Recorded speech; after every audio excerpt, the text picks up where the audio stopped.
জঙ্গলের পথে একা হাঁটছিল গরিব খরগোশটি। পেট খালি, চোখে ক্লান্তি। হঠাৎ সামনে পড়ে যায় ব্যথায় কাতর আরেকটি খরগোশ। এক মুহূর্ত থেমে সে নিজের ক্ষুধাকে হার মানায়। শেষ শক্তিটুকু দিয়ে তাকে বয়ে নিয়ে যায় ছোট্ট ঘরে।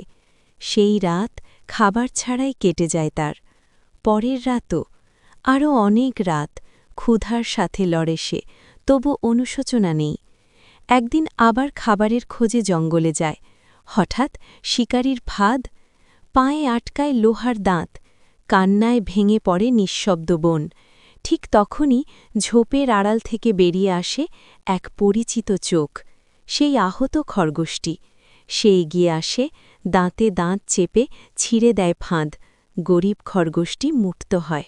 শিকারীর ফাঁদ থেকে মুক্ত হয়েও গরিব খরগোশটির চোখে জল, কারণ তার ভালোবাসা কেউ অনুভব করেনি।